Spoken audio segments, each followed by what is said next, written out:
Magandang umaga at magandang gabi po sa mga nakakapanood sa gabi at sa lahat po ng naabot ng video nito. Welcome po dito sa ABO Avoy Mix Videos. Ngayon po ay mayroong isang magandang balita at ito ay karagdagang puwersa para dito sa Indo-Pacific, no? At malaking tulong na rin po ito sa Pilipinas. At siyempre, malaking hadlang to para sa China. At kung ano yon, ito po ang UNTV News and Rescue.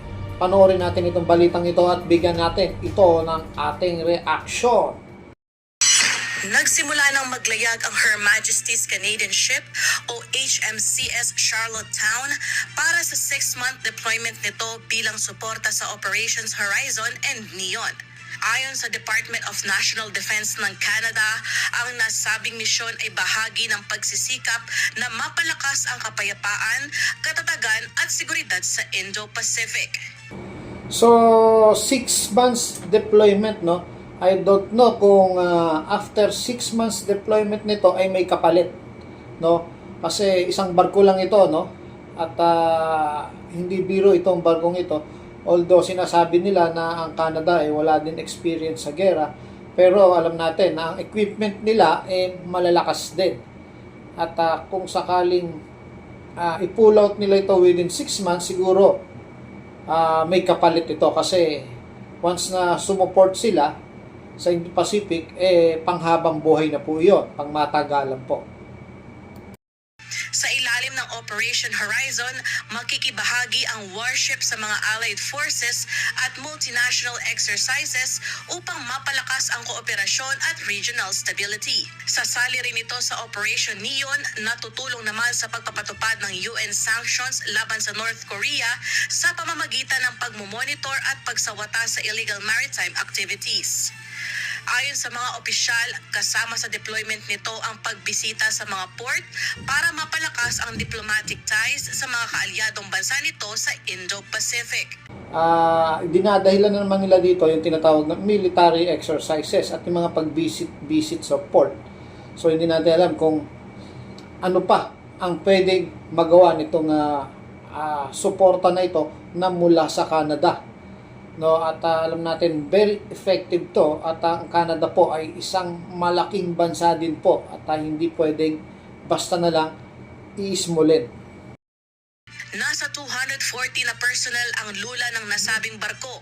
Kasama na doon ang air crews para sa CH-148 Cyclone helicopter nito.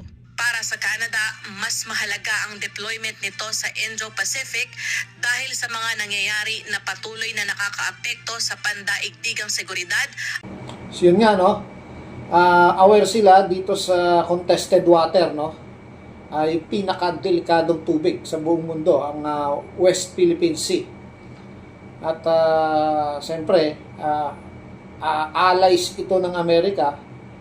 At ang Amerika, allies din tayo. So, ang tinutukoy nitong allies na mga bibisitahin, siyempre kasama na doon ang mga dito sa Pilipinas, Japan, Australia, yan talaga, mga allies talaga yan. Sige po, tuloy natin ang video. At katatagan ng ekonomiya. Erika Luzong, humahataw sa balita ngayon. So, yan po yung hatid na balita ng UNTV News and Rescue. So, para sa akin, magandang balita po ito at malaking tulong po.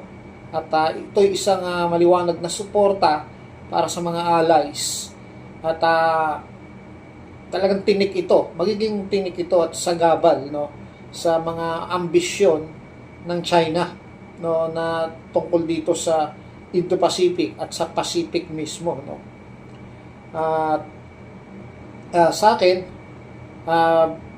hindi na maiiwasan na magsalita uli yung mga China dyan. Sinasabi nga natin, umiyak o magreklamo. No?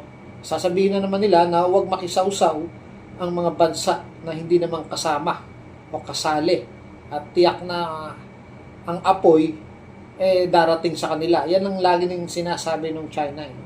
At yung ginigit pa rin ng China yung karapatan nila doon sa 9-dash line. Pero lumalampas naman sila doon sa 9-dash line. Diba? Yung mga warship nila umaabot na ng Australia. No? Kaya itong Australia ay galit na galit din dito sa China, no? Talagang gusto na nilang girahin, no?